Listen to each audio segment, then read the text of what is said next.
एक लालगंज गांव था। उस गांव में एक अजीबो-गरीब विचित्र घटना घटित हुई। गांव के मेले से कुछ औरतें अचानक गायब हो गईं। औरतें कहाँ गायब हुईं और इस घटना के पीछे कौन और किसका हाथ था, ये सब जानने के लिए देखिए पूरी कहानी। लालगंज गांव में एक बार मेला लगा था। वो मेला साल में एक ही बार लगता है, लेकिन विचित्र यह था कि हर बार उस मेला में कोई ना कोई एक नई घटना घटित होती थी। अरे भाई नितिश, आज ये मेला फिर लग रहा है। इतने बड़े बड़े झूले, नाटक, मीना बाजार, ये बच्चे और औरतें तो जाने की जिद तो करेंगे ही, पर इन्हें कैसे समझाए? अगर कुछ अनहोनी होगी तो कौन जिम्मेदार होगा? अरे भाई, तुम भी ना, अब हर साल इतना बड़ा मेला लगता है और मेले में कुछ ना कुछ तो होना आम बात है। ये सब छोड़ो और ये बताओ, कल भाभी जी को लेकर मेले में जा रहे हो ना? और वहां ड्रामा भी तो होती है, वह भी तो देखनी है। हाँ भाई, जब सब जाएंगे तो रेशमा कैसे ना जाएगी? उसे भी लेकर जाना ही पड़ेगा ना। चलो राजेंद्र भाई, अब रात होने वाली है, घर चलते हैं और कल मेले की तैयारी करते हैं। फिर वो दोनों वहां से अपने अपने घर चले जाते हैं। अगली सुबह अरे रेशमा सुनो, मेले में हम सब लोग जा तो रहे हैं, कहीं छोला समोसे गुपचुप के चक्कर में खो मत जाना। अगर हम ना भी मिलूं तो तुम सीधा घर चली आना। फिर गांव के सभी लोग उस मेले में मजे लेने आ जाते हैं। अरे चंपा, तू कब आई है? हाँ बहन, सब लोग आए हैं तो हम कैसे पीछे रह जाते। ये देखो पानी पूरी, चलो थोड़े चटकारा लिए जाए। फिर दोनों पानी पूरी वाले ठेले पर पहुंच जाते हैं। ए बहन जी, ये पानी पूरी कैसे दिए?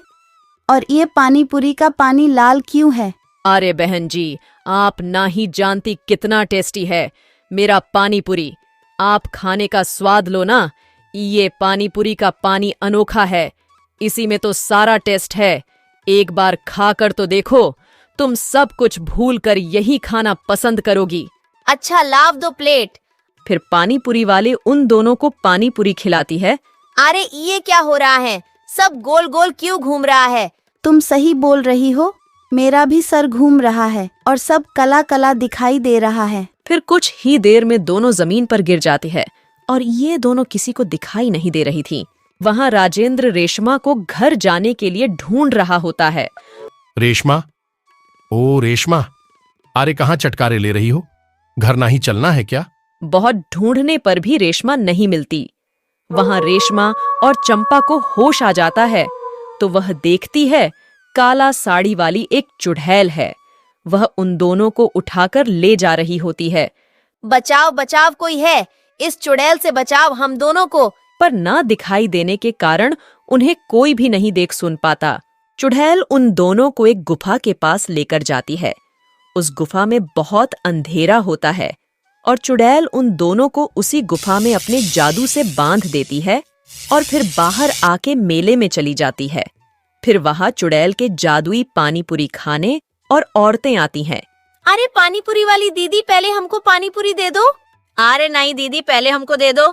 इन दोनों को छोड़ो दीदी, पहले हमको दो, मुझे जल्दी घर जाना है। अरे रुको, सब लाइन से सबको खिलाती हूँ। वह चुड़ैल सबको लाइन से पानी पूरी खिलाने लगती है। अब आएगा माजा बहुत जल्दी था ना तुम सबको पानी पूरी खाने की। खाओ सबके सब, मेरे जादुई पानी पूरी से कोई नहीं बच पाएगा। तभी पानी पूरी खाने के बाद एक के बाद एक औरतें बेहोश होने लगती हैं और किसी को दिखाई नहीं देती। जब उन्हें होश आता है तो देखती है एक चुड़ैल उन्हें अपने साथ ले जा रही होती है।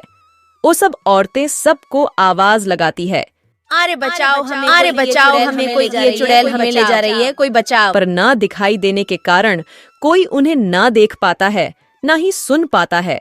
कोई फायदा नहीं चिल्लाने का, तुम्हें बचाने कोई नहीं आएगा, काहे कि कोई तुम सबको देख ही नहीं सकता। इसी तरह मेले में आई सभी औरतें गायब हो जाती हैं और चुड़ैल सभी औरतों को उस खुफिया गुफा में अपने जादू से बंद कर देती है।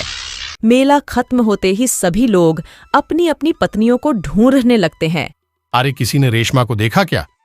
कब से ढूंढ रहा हूँ, मिल नहीं रही है। अरे राजेंद्र भाई, मेरी औरत चंपा भी गायब है। अरे भाई, तुम्हारी ही नहीं सबकी बिबिया गायब है। पूरे गांव में अफरा तफरी मच जाता है। आखिर गांव के सभी औरतें गईं तो कहाँ गई? उसी रात वो चुड़ैल गांव में आती है। केव गांव वालों परेशान हो क्या? अरे ये किसकी आवाज है? सभी गांव वाले उस आवाज के दिशा में पहुंच जाते हैं, पर जैसे ही वहां चुड़ैल को देखते हैं सब के सब भाग खड़े होते हैं। अरे बचाव रे, ये चुड़ैल कहाँ से आ गई? कोई बचाओ! अरे भागो, बचाओ बचाओ! ये चुड़ैल मार डालेगी हम सबको। मैं तो तुम सबको बताने आई थी कि तुम सबकी बिबिया मेरे पास कैद है, पर तुम लोग तो इतने डरपोक हो, तुम क्या बचाओगे अपने बिबियों को? चुड़ैल के बात सुन के सभी गांव वाले रुक जाते हैं। तो सभी गांव के औरतें को तुमने अगवा की है? हाँ, हमने की है, और बहुत जल्द उन सबको मैं मार दूंगी और अपना बदला लूंगी। पर तुमने हमारी औरतों को काहे कैद किया और कैसा बदला के बात बोल रही हो? कैसा बदला इतनी जल्दी भूल गए? तुम सब याद करो, इस गांव में कुछ साल पहले मेरी माँ घर में आग लगने से जल रही थी। मेरी माँ ने तुम सबको कितनी आवाजें लगाई, पर किसी ने भी उसकी मदद नहीं किया, और मेरी माँ वहीं उसी आग में तड़प तड़प के मर गई। मैं जब उस दिन काम करके वापस आई तो हमने अपनी माँ की जली हुई लाश से वादा किया, मैं उसकी जान का बदला तुम सब गांव वालों से जरूर लूंगी, और मैंने भी आत्महत्या कर ली। मेरा बदला पूरा होगा। पर हमें नहीं पता था कि तुम्हारी माँ घर में आग में जल रही थी। हम सब तो मेला में आए हुए थे। अगर हम गांव में होते तो उस आग को जरूर बुझाते। ओ सब मुझे नहीं पता, मैं अपना बदला पूरा करूंगी ही। अब तुम लोग भी बिना बीबियों के रहोगे और मेरे जैसे तड़पोगे। ये सब कह के चुड़ैल गुस्से में उसी गुफा में जाने लगती है। गांव वालों, यही मौका है, चलो इस चुड़ैल के पीछे पीछे चलते हैं। ये जरूर उसी गुफा में जाएगी अब। हाँ भाई, तुम सही बोल रहे हो। हम पतियों के कर्तव्य है पत्नियों का रक्षा करना। चलो भाइयों, सब मिलकर सामना करेंगे इस चुड़ैल का।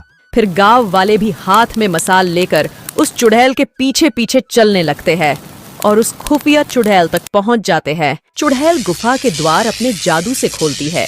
जैसे ही गुफा का दरवाजा खुलता है, गांव की औरतें गांव वालों को देख लेती हैं और मौका पाते ही गुफा के बाहर निकल जाती है। ए औरतों, तुम्हारी इतनी हिम्मत कि तुम मुझसे चालाकी करोगी। गांव वाले हैरानी से यहाँ वहाँ देखने लगते हैं कि सभी औरतें कहाँ हैं, पर औरतों को सारे गांव वाले नजर आ रहे थे। औरतें उनके हाथों से मसाल छीन लेती हैं। ए चुड़ैल, तू क्या हमें इतना कमजोर समझती है? तू चुड़ैल है तो तुमसे हम सब अपनी रक्षा नहीं कर पाएंगी। आज तुझे हम आग के हवाले करेंगे। तब सभी औरतें उस मसालों को चुड़ैल के आगे फेंक देती हैं। नहीं नहीं, मैं नहीं जल सकती, मुझे बदला लेना है। ए चुड़ैल, ईश्वर भी जानता है कि तू बिना मतलब के हमें तकलीफ दे रही थी, इसीलिए तेरे साथ ऐसा हुआ। तेरी माँ के साथ जो हुआ वो सिर्फ एक हादसा था। फिर चुड़ैल चीखती हुई आग में जलकर वहीं भस्म हो जाती है और चुड़ैल को खत्म होते कि उसका जादू भी औरतों के ऊपर से हट जाता है और सब लोग अपने अपने घर चले जाते हैं।